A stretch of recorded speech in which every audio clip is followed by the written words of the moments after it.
What is going on, YouTubers? What's going on? We got fantasy football right around the corner. You guys are probably doing some of your drafts currently. I like to wait personally to do my draft about a week, maybe a little bit shorter before the NFL season starts. That way you don't have to deal with pesky, preseason injuries. Training camp injuries are most likely gotten out of the way. You don't want to draft a guy and then find out that he's injured. It's annoying. All right. I know people have earlier leagues and you have to get stuff done and work your stuff around your schedules. But I like to typically do mine a week beforehand. So today we're going to be talking about running backs. Okay. We gave you a nice load of them earlier, and I'm going to give you 15 through 1 right now. Okay. Let's start. Let's just start right into it. Let's talk about running backs. At 15, I've got Kerryon Johnson. Okay, Kerryon Johnson, obviously he was a rookie last year, playing for the Detroit Lions, drafted from Auburn University. He's pretty much a you can all do back. All you can do it. You got Theo Riddick's out of there, right? He can catch the ball, Kerryon. He can run it. He was dealing with injuries coming out of college, so they didn't give him a huge workload. 118 carries, handful of catches. I do believe that he is a workhorse back. Okay, with that being said, he's going to probably get an extra 100 carries this year. He was a touch over 600 yards last season. I think Kerryon Johnson could be you could be able to get him in the third round. Okay, I wouldn't reach for him in the second. Your names usually go in the second, not your potential players. Potential guys that can break out usually go in the third. And for me, that's where I think Kerryon Johnson goes. He could outperform. He could end up in the top 10. But I got him at 15. I don't know how many times Detroit's going to be up in games. They tend to fall behind. I know Stafford had injuries last year, but Kerryon Johnson he's a definite locked and loaded running back too. There's no doubt, 100%. He's a great running back too. Is he going to be good enough to be a running back one? He'll probably teeter. Up next, we've got 14. We've got Dalvin Cook. Dalvin Cook always seems to get injured. Got injured at Florida State. He's been banged up in the NFL. When he's on the field, man, he puts up numbers. He is their offense. The real question mark is that knee going to hold up? That's the only question mark behind Dalvin Cook. Here's the other thing about Dalvin Cook. He's not as athletically gifted as they thought he was. So when he went to the combine a couple years ago, his measurables didn't hit the benchmark that they thought he was going to. Super fast, sure. Can he jump really high? Not so much. His cone drills were a little under what they thought, which doesn't necessarily mean much. But when you've had multiple ACL injuries, the more athletic you have been, right, you'll come down from that ceiling. He's not as athletically gifted as let's say, Julio Jones. I know it's different positions, but think about it in that respect. Julio Jones, super athletically gifted. Odell Beckham is super athletically gifted. Right? Again, different positions. I'm just picking guys that measure off the charts. So my only concern is, can Dalvin Cook stay on the field? If he stays on the field, he's going to be a monster. You're going to have to at some point, every player's not perfect. Right? You're going to find a flaw in every single player, whether they've been banged. You could say, oh, well, he's injury prone. Okay. Well, in the opposite, corner, you could go, well, he's never been injured, so he's maybe due for one. Puts the mileage on his legs. He's never been hurt. Maybe he's due for an injury. You could play opposite sides of the park. Will Dalvin Cook play every game? I don't think he will. My hope would be that he missed 2 or 3 and that he'll put up the numbers in the interim to be good enough for number 14. While we're talking about injuries, we'll move to 13. And that's where Leonard Fournette sits. I'm always torn talking about Leonard Fournette. because his draft day comparison was Bo Jackson. And that wasn't me saying that. That was a bunch of NFL scouts that all they've been doing is this, evaluating players for a living for the past 15 to 25 years. And they compared his draft day, his NFL player profile says Bo Jackson. Do I think he's Bo Jackson? If he is Bo Jackson's career ended shortly. And it ended with a huge injury, catastrophic. So Leonard Fournette has not been able to stay on the field. Those are just facts. He's had ankle injuries, hamstring injuries. His legs are huge. He's had hamstring injuries. What I think for Leonard Fournette is if he is on the field, he is getting 23 to 27 touches a game, guaranteed. So that means his yards per carry isn't good. Fine. But he's going to give you 26 touches, probably 95 yards. So that's a baseline of 9 points. He almost scores every game he's on the field. Right? So if you're doing standard scoring, that's 15 points a game. Leonard Fournette is on a bad week. Out of all these guys on your lower list and these guys that I'm going to talk about coming up, I feel as though Leonard Fournette has the highest possibility to end up in the top 5. When you're comparing your top 5 guys every year, do I think Dalvin Cook or Kerryon Johnson can end up top 5? Probably not. But Leonard Fournette, we've seen his burst. I've seen him mow down linebackers. If he comes into interesting driver for him. They voided the last year of his contract. So he is nowhere to play next year. He's in a contract season. Athletes in contract years tend to show out. Even if he doesn't want to play in Jacksonville. Let's say Jacksonville isn't for him. Hates Florida. Right? There are teams that'll be vying they'll want a running back. And if he puts up a career year, there are going to be a bunch of teams looking for Leonard Fournette. There are going to be a ton of teams looking for Leonard Fournette. He kind of reminds me, his running style, by the way. I'll just throw this out there, then we'll move on. He kind of reminds me a little bit of Jamal Lewis. Remember Jamal Lewis when he used to play for the Baltimore Ravens? And everybody's like, that guy's kind of great. He's okay. And then he had 3 years he put together, and they were stellar years. I feel like Leonard Fournette could be right in the beginning of those 3 years. I drafted him last year, and he tricked me, but I may fall for it again. Who knows? Up at 12, we've got Nick Chubb. Now, nobody seems to like Nick Chubb. I don't know why. In every draft I've been looking at, mock drafts, and they've got him behind all the guys I'm talking about. Like Nick Chubb, all he did last year was rush the ball for, let me get these stats for you. Ready? All Nick Chubb did was run the ball 192 times for 996 yards, caught the ball 20 times for 149 and 10 touchdowns. So he gave you over 1,000 yards and 10 touchdowns in his rookie year. Nobody seems to like Nick Chubb. Nick Chubb kind of reminds me, and I'm not going to say he's the same type of runner, but Melvin Gordon didn't get any fantasy football respect forever.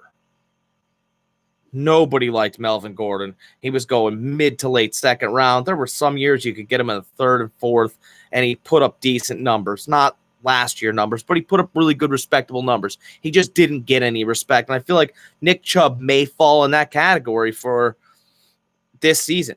So you could steal Nick Chubb. Nick Chubb's going in the mid-second. He's going late second, early third. Just nobody cares about him. It's like, what do you think is going to happen in Cleveland?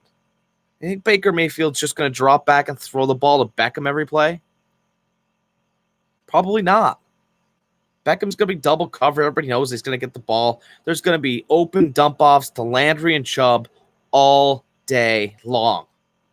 Nick Chubb's going to have an excellent season, and he is possible running back one. If you drafted a wide receiver, top tier, your Adams, Hopkins, Julio Jones, obviously. I'm trying to make sure I didn't leave anybody else. If you drafted a top-tier wide receiver and then you took Nick Chubb in the second round, I think he's going to return number one running back numbers. I mean, 10 touchdowns, 1,000 yards, didn't play the whole year. So he'll probably go over 250 touches, maybe 250 carries. But Nick Chubb is more than serviceable. He's going to give you great weeks. He was very consistent last year when he played. I mean, you can only be consistent when you play. You know, he was even consistent when he didn't play. When Nick Chubb didn't play, he didn't put up any numbers. He gave you 0 fantasy weeks when you expected 0 fantasy weeks. In fact, the only time he was inconsistent was when they played him for 3 plays in a game and he took a ball like 90-some yards. He was inconsistent, and then they benched him. You didn't expect a blow-up that week, but Nick Chubb is a great player. Excellent player. Up at 11, we've got Sony Michel, another guy getting disrespected. I understand the injuries. I also understand it's the New England Patriots. He's been hanging out with Tom Brady in his TB12 center. I don't know what that does, but look at Tom Brady. Tom Brady gets younger he's going to be 10 in 15 years. That's how young that guy just keeps getting younger. He looks perfect. If anybody can make sure that Sony Michel's knee stays well, it's going to be Tom Brady. It's going to be the New England Patriots. Okay, they went in, they did a little bit of work on it in the offseason. He's good to go. How great did he look in the playoffs? Sony Michel looked phenomenal in the playoffs. He looked like a top 5 running back in the NFL. Is he? I don't know. I don't know if he's got top 5 talent, but he looked like one. And he's going to be running behind the Patriots offensive line who want to run the ball. They're a cold weather, excellent football team who are going to be running the ball late in the season. Sony Michel is going in like the 5th round. I think the highest I've seen him is the 4th, back end of the 3rd. And those are Sony Michel. I'll call myself one. I'm a Sony Michel believer. I'm calling it out. I have him at 11. Most people have him way under these guys I just mentioned. I just think that he's going to give you 12 touchdowns, 1,100 yards, and I think he's going to be a good pass catcher. You know, it wasn't that he was a bad pass catcher last year. It was there's only so much they could get him acclimated to as far as the Patriots offense went before the season started. Remember, he had knee issues last year coming out of college, swelled up. They had to go and take care of a few things. But now he's been a full year in the offense. They're actually having him, it's been reported at least, moving around and doing some of Belichick doesn't want to have to bring James White on and off the field. If James White was on the field last year, you knew the Patriots were going to throw to him or he was a pass threat. You think that Bill Belichick doesn't want Sony Michel to be looked at the same fashion? He wants all of his running backs to have the same amount of threats. That way you have the same amount of defensive issues. He wants 10 variables on the field. So your defense has to constantly be looking around. Sony Michel's going to be a pass-catching running back. He's got fine hands. He's not Jordan Howard, who's got the worst God-gifted hands ever. Okay, Sony Michel's going to be just fine. And again, I have him at 11. And if you guys want to comment, yell at me about him being up that high, that's fine. But I think he's going to be good for 90 yards and a touchdown, 100 yards and a touchdown. He's going to be breezing through yards. And a lot of weeks, I think he's going to be a number 1 running back. When he started catching traction last year, he was great. Obviously, he got dinged up a little bit. That happens. But I have Sony Michel there. And I don't want to hear about the Patriots are running back by committee. No, they're not. Do the numbers. Bill Belichick wants 1 running back, and he'll put another guy on when he gets gassed. They're not a running back by committee. LeGarrette Blount was a number 1 dude in that whole circus over there. In the Patriots, he wants a running back. If he has to use a committee, if you're not good enough to handle the carries, then he'll have to go committee. But he wants his running back to carry the ball 22 times a game. That's what he wants. Obviously, late in games, if he's trying to run down the clock, Bill Belichick, he'll bring other guys in and out. But he wants to use a primary guy. I hate hearing, I don't like to draft Patriots running backs because the Patriot running backs, you never know who's going to be I do. Here's what you do. You turn on a Patriots game, ready? You kick back, you watch them beat the other team because they're just smarter and they work harder. All right? And you watch them beat the other team, but you pay attention to the best running back. It's very easy. The best running back on the field is who he's going to give the most carries to. Bill Belichick's brilliant. He's not that brilliant. He plays the guy who looks the best. He drafted Sony Michel high. Turn your TV on. The guy's fast. Up next, 10. Up at 10, I got James Conner. I've got a few issues with James Conner. Okay. He looked great last year. Let's start with a compliment. He looked great last year. He absolutely proved that he was a top-tier running back in the NFL. He hit the holes nicely. He broke tackles. He looks like a small guy, and he is a little bit more stout, but he breaks tackles, throws guys off him. Hey, man, you need an elbow, you need a stiff arm, I'll spin a little bit. He's good at all those things. I don't think he's great at one thing necessarily.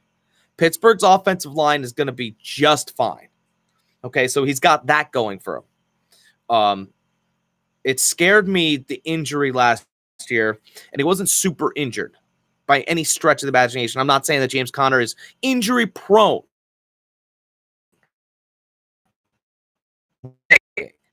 Is that the workload that he received on the front end of the season because Pittsburgh thought that Le'Veon Bell was going to be coming back.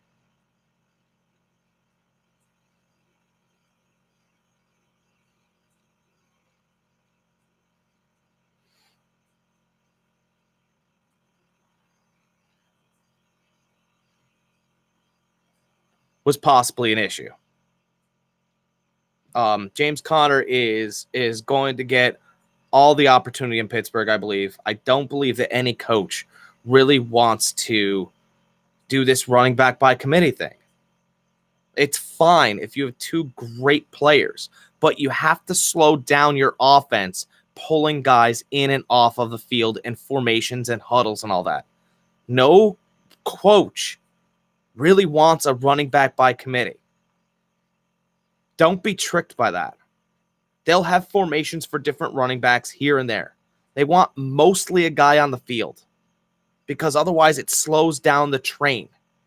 Right? Once a train's in motion, you don't want to be picking people up and dropping people off. It's harder to get your momentum built up again.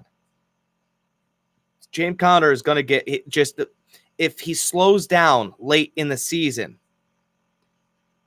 That's all I want you to be wary about. Maybe Pittsburgh won't give him the same workload. Maybe they'll spread it out a little bit better.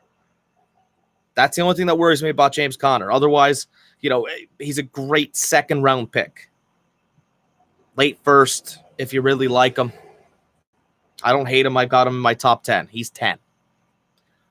Up next, I've got Joe Mixon. Joe Mixon had a good year last year. And I don't just say that. His team was terrible. The Bengals are now the embarrassment of Ohio. Joe Mixon looked good. Joe Mixon carried the ball 237 times. He ran for 1,168 yards and 296 receiving yards on 43 receptions and 9 touchdowns. The best way to describe him is he's Le'Veon Bell light. He's even gone as far as copying his running style, and I think he's a great athlete. I think Dalvin Cook, we talked about earlier, didn't really hit the athletic benchmarks that we were hoping to see with him. Joe Mixon kind of checks all the boxes. He's a really good athlete. He finished with good numbers last year on a terrible team. I hate There's nothing I hate more that makes me more nervous when I'm drafting fantasy players than drafting players on bad teams, especially running backs. Wide receivers on bad teams, look it, they're going to be down. They're going to have to throw the football. That's a reality. Running backs, he better be able to catch it and stay on the field all the time, which Joe Mixon can, because we're going to be down in every game. Should get a full workload. Apparently, Giovanni Bernard is going to be involved as well. Probably what he's always been, which is a gadget back. But they're talking about an extension. They're talking about a contract extension. I don't know if that helps or hurts Mixon. It probably just offers Cincinnati leverage in a Mixon negotiation in years to come. But who knows? Who knows? But Joe Mixon's going to get the bulk of carries. He's an excellent running back. If you want to reach, I'm in a 12-team league. Let's explain that. I'm in a 12-team league. If you're in a 10-team league, you probably do not want to take him in the first round. You know, he's probably a second round. But if you're in a 12-team and you know the wide receivers are gone, right? You know, your top tier guys have been drafted. You know, your Barkleys, you know who they are. All right, then Hopkins, Adams, Jones, they all get drafted. You know, if you want to take a chance on Juju, that's fine.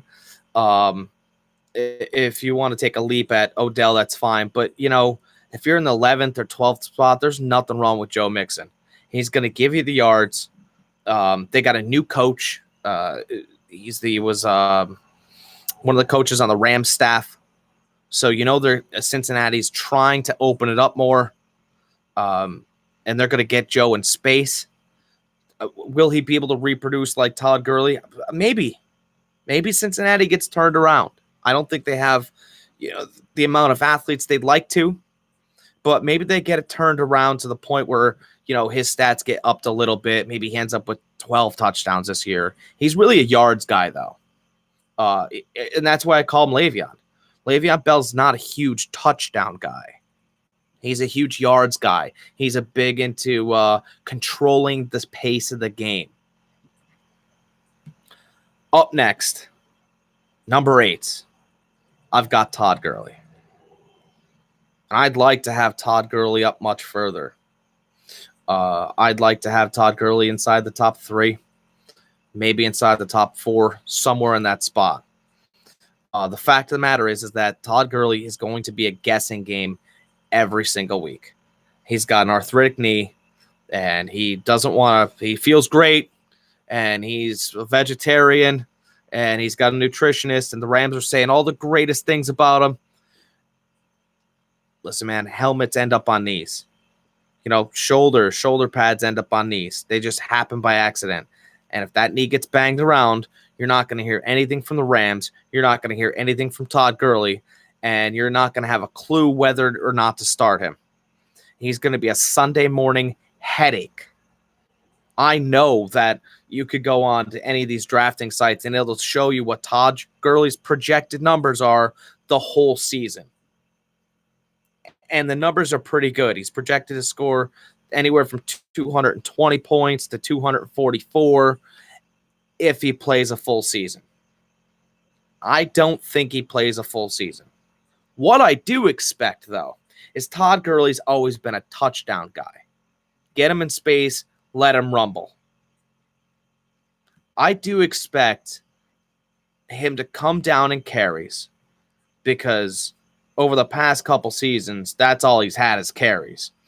Last year, he had 256. He had a total of 59 catches on 81 targets. That's all got to come down. I don't think it comes down incredibly, but hear me out. I think his season this year will be closer to Melvin Gordon's last. So Melvin Gordon last season had 175 rushing attempts. Relax. Don't get nervous. He only had 885 yards, and he had 50 receptions and 490 receiving yards.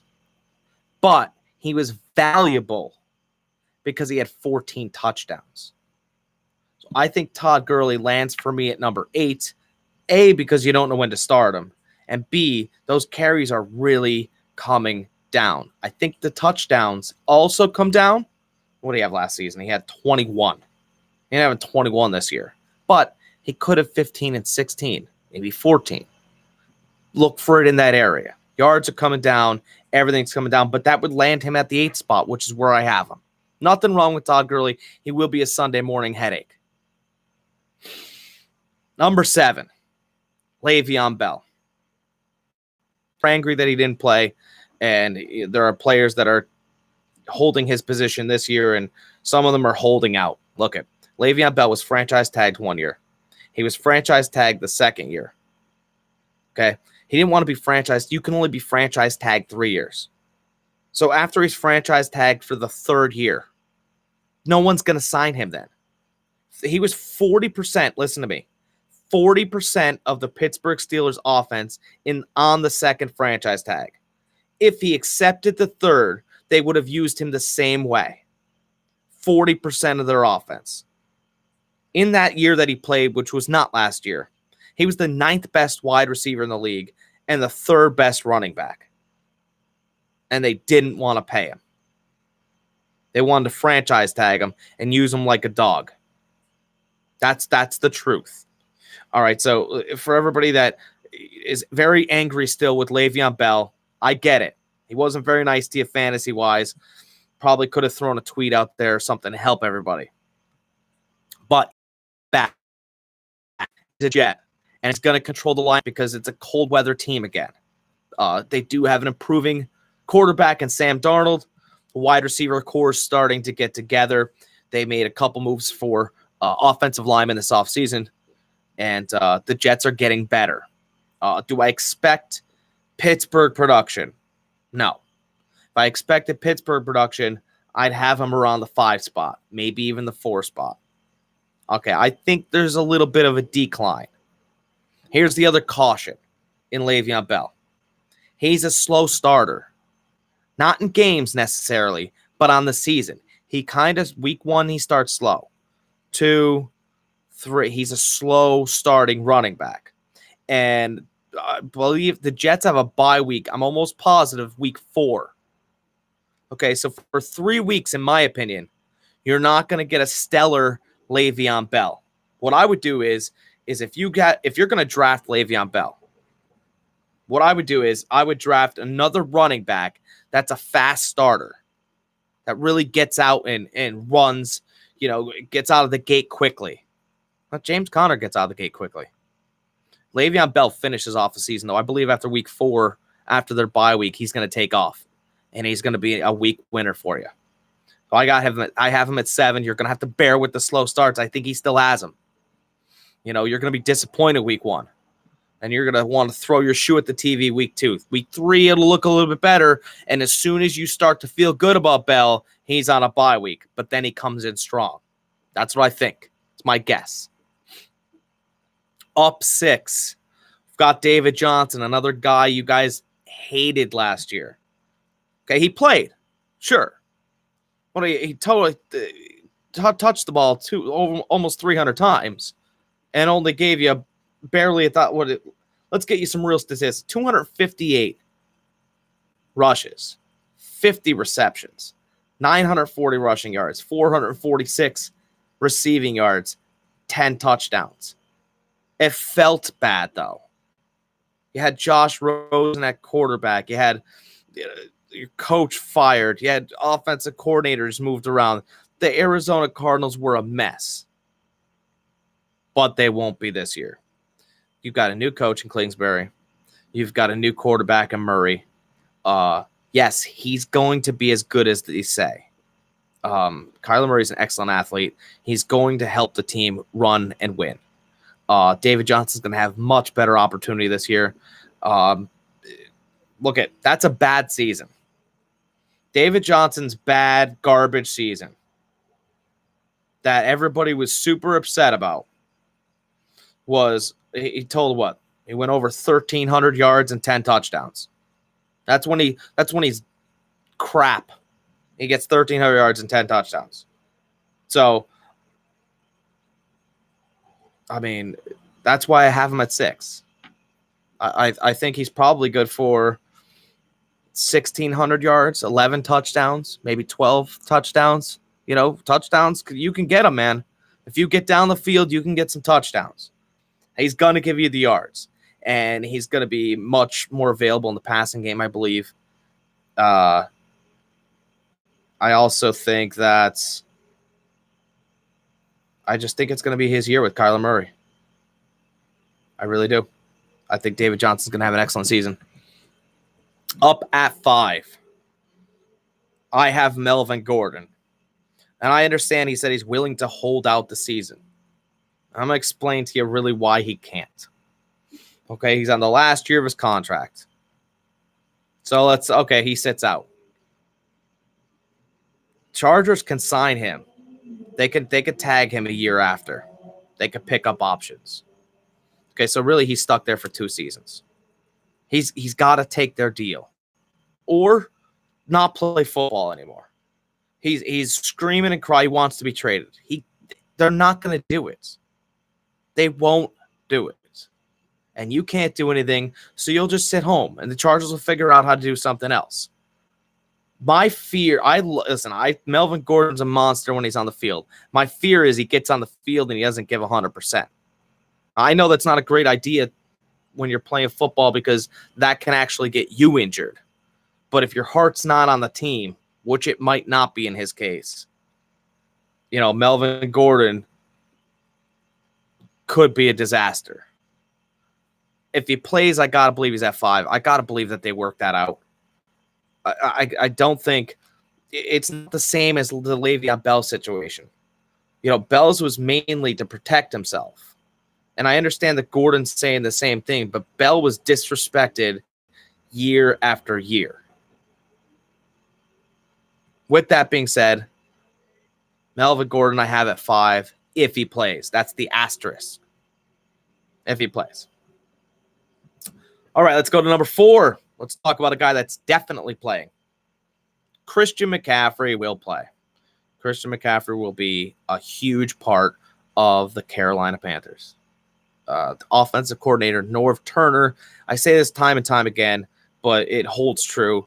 Norv Turner coached a guy. His name was LaDainian Tomlinson in San Diego. And LaDainian Tomlinson was used in every facet of football. He was a return guy for a little bit. Then he ran the ball. Then he caught passes. LaDainian Tomlinson's a phenomenal football player. And Christian McCaffrey is the LaDainian Tomlinson of this offense. There's no doubt about it. He's going to be on the field if the Panthers are on the field. Norv Turner is not going to be able to draw plays and search for and figure. The old dog is not going to learn new tricks. It's going to be McCaffrey doing exactly what LaDainian Tomlinson did in that offense. You've already seen it. They talked about it. It's happened. It's going to happen again. I have him at 4 based on it might be too much of a workload for him. But Christian McCaffrey could be number 1 draft pick. You do not have to worry about him. Locked and loaded. My fear is that Cam Newton's arm isn't ready and he doesn't scare anybody down the field yet, that rotator cuff. And if he doesn't scare anybody down the field, McCaffrey's not going to have any running room. There's not going to be any room for screens. He'll be awesome in PPR.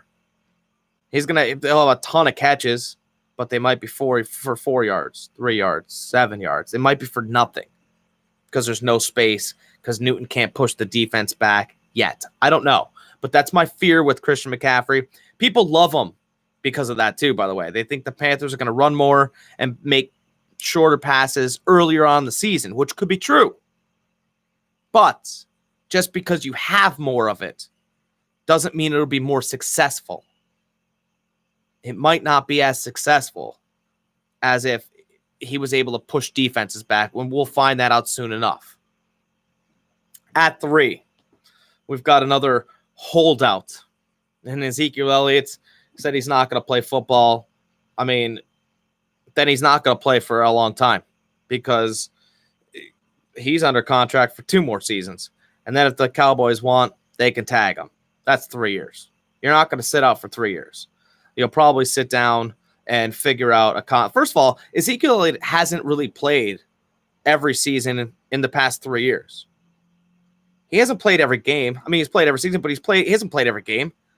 He hasn't started every week. He had a suspension he had to deal with, right? He got dinged up a little bit. He wasn't a perfect guy. He wasn't on the field all the time, right? So when we're talking about the Ezekiel Elliott and Melvin Gordon thing, let's understand that they don't play every week anyway. Melvin Gordon missed 4 games last year. Let's have the argument that says that Elliott and Gordon both missed 4 games to start the season. Then they get their contracts. Then Melvin Gordon plays his 12 games that he usually plays anyway. Same with Elliott. Say Elliott, misses the first 2 games or 3 games, whatever. They don't play full seasons. You're going to have an issue in the beginning. I understand that. If you draft them that high, it could become troublesome for you. But the risk reward is huge. They're in no position to hold out all year. It's not the Le'Veon Bell situation. It's not. They can't hold out all year because then they have to hold out next year and the year after. There's college running backs coming down the pike tomorrow. You hold out of football for more than a year, it's over. You not only have you missed your window, right, but you weren't even called. End of story. All right, so I got a question here. Warrior Loft asked me, what do you think of the Chiefs running back situation? Say if he is healthy, will Damian Williams be the number 1 running back when week 1 is here? Listen, I think Damian Williams is the number 1 running back. Does he stay is he a number 1 though? Like that's really what the question is. He couldn't beat out Kenyon Drake in Miami, right? He wasn't very good. He was good, but he wasn't great. Andy Reid can make any running back look like a number 1 running back, get him in space.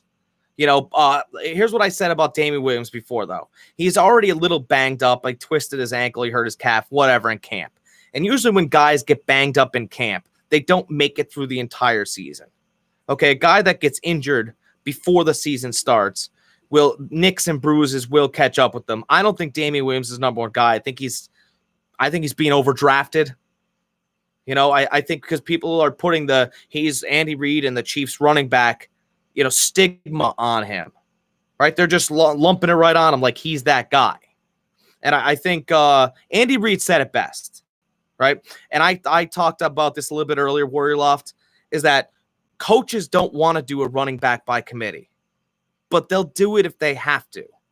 Andy Reid had a press conference just last week, and he was like, I've done a running back by committee before. I did some of that in Philadelphia. That's great, man. Like, it doesn't sound like he wants to do it, but it sounds like he might be forced into that. Does that answer your question? I think he's going to be forced in. I'm not a big Damian Williams believer, and it is a matter of if he can hold the position. I mean, he might be able to hold. I think it's going to be a committee.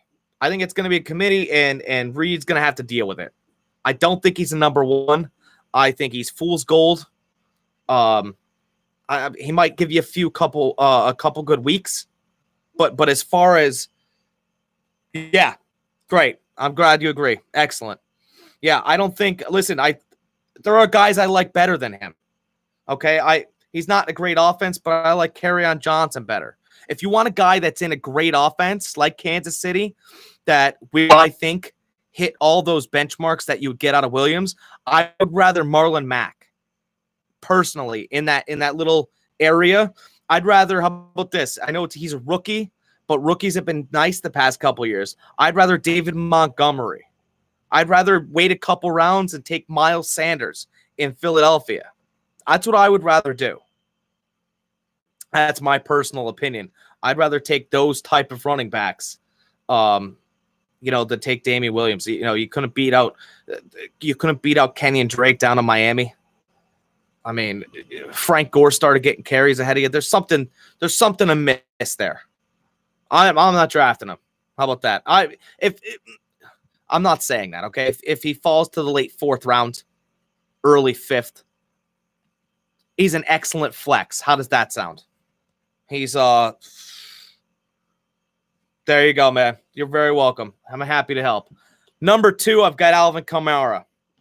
Okay, Alvin Kamara, I'd put him at number 1 if he can get the volume and if he had that much talent. Okay, Alvin Kamara does have a certain skill set. You can run a truck into his lower body and he won't fall over. Okay, but I think they want to hold him to a certain amount of carries in New Orleans. Again, another phenomenal offense. I like good running backs, even great running backs on great offenses. It's the perfect pairing. It's exactly what you want, right? Because running backs on bad offenses, they could be great. They could be the best running back ever. But guess what? You're down 21-0, and he doesn't catch passes. Like, we're trying to win the football game here, not your fantasy football league. And that's the way coaches look at it. They don't give a damn, okay? I love Alvin Kamara. I like him over Elliott and McCaffrey because when the Saints get inside the 20, and they do very often, they give the ball to Kamara. He's a touchdown machine. Linebackers can't stay with him. He's got the quickest burst through the line of scrimmage out of any of these running backs. He's just a burst. He's a road flare. Poof, 20 yards. Poof, 20 yards. Right? He's going to give you what? 80 yards a game. He's had big weeks too. Here's what I want you to hear about Alvin Kamara. That guy's put up weeks where he's had 2 and 3 touchdowns. He's had 2 and 3 touchdowns. That's huge. Right? That's a week winner. I love week winners. I like the steady guy, the 8 points, 12 points, 15 points. Those guys are great, right? But when you're down by, I don't know, and you've had this happen, when you're down by 15-22 on Monday Night Football and you got the Saints going, you got some life in you with Kamara. Last year, I was lucky enough and smart enough. I had the Patrick Mahomes, Tyreek Hill stack. And I went into Monday Night Football down 68 points. And I dropped 101 points on my opponent. I beat them by 40. You like to have guys that have, obviously, your Edelmans can give you 8 points, 10 points a week. That's very nice. But you know what? If you're down by 15, are you going to start Edelman or Deshaun Jackson? I mean, the fact of the matter is that you need to have – Deshaun Jackson might give you 0, but he had more potential to go off than Edelman did. And you need to have staggers like that in your lineups. That's what I like to do. Pay attention to what you're doing, what people are doing around you. Now, I just went on a tangent about how I love running backs that are on good teams. And now I'm going to put one at number 1 who might be on the worst team in football, and that's Saquon Barkley of the New York Giants. Okay, dude, listen, Saquon Barkley's phenomenal. Okay, there was a video that I saw, and it was very unique that somebody put it together. And they compared Saquon Barkley in certain facets to Barry Sanders. And that's very nice, and I'm sure it's flattering. But for Saquon Barkley's sake, I hope that doesn't happen. Because Barry Sanders played on a really, really bad football team his whole career. And he quit playing football because he lost the love of it, and he really didn't want to get banged up. Saquon Barkley is the only running back in the NFL that, in my opinion, that can survive a terrible football team. Okay, I don't think it matters that there's no Odell Beckham. I don't think it matters that they don't have a wide receiver core. Saquon Barkley is so good. He's going to give you the same stat. If Saquon Barkley played for a team that had a good offensive line, he'd be an animal. He might be a 2,500 total yard back, something you've never seen before. As a rookie, he put up 2,000 yards. If you have number 1 pick in your draft and you're thinking about someone else besides Saquon Barkley, just look at just go on YouTube, which we're on right now, and just watch some of his highlights.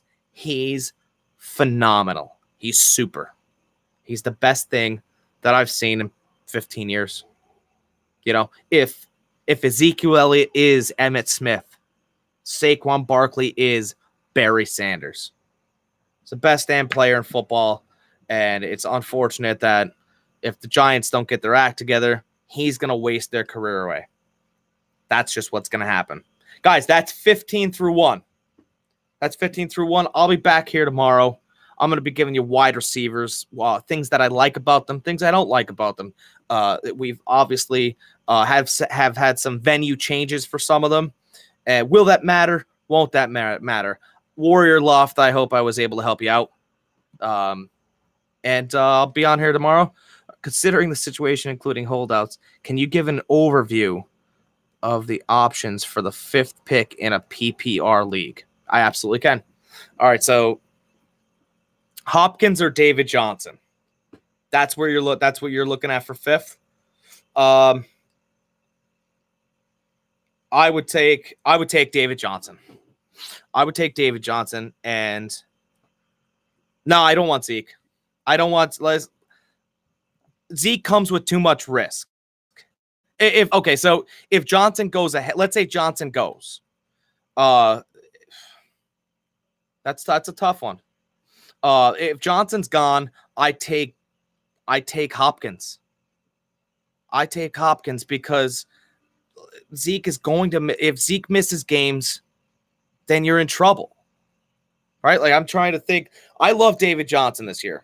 I think Kyler Murray is a super athlete, and I think the top 4. Right? So who from 6 to 15 could make that jump? I think David Johnson probably finishes in the top 5 in the running backs. I think David Johnson goes probably over 1,200 yards rushing the ball, and he could give you 700 receiving yards. I mean, they're going to use him as a receiver. You know, a couple of seasons ago, he wanted to be the first guy to do 1,000 on one side and 1,000 on the other side. Cliff Kingsbury's going to move the ball fast. That's what I would do, man. I would take David Johnson at 5 all day. I'm at 7. I'm hoping he falls to me. This Zeke holdout and the Melvin Gordon holdout ain't helping any of my problems. It ain't helping me at all. I would take David Johnson, then Hopkins. And if Zeke is still holding out, I'd let him fall at 5. Thank you so much, man. I appreciate it. I'll be on here tomorrow talking wide receivers. So maybe I'll give you a little bit more better opinion on. Let me give you a quick stat real quick, by the way, before we leave. These are facts since you hung out with me. David Johnson last year only had 50 receptions from Josh Rosen. Okay? Josh Rosen, we could admit. Ryan Fitzpatrick might beat him out, okay? If I had a better arm and I was more athletic, I might beat him out, okay? Josh Rosen, he only had 50 catches, but he had 76 targets last season. David Johnson was terrible last year. 76 targets, though. Okay, so if those targets come up a little bit, and the receptions come up a little bit, I'd take David Johnson. But thanks so much for hanging out with me, man. I'll see you guys tomorrow. Talking wide receivers. Enjoy the rest of your night.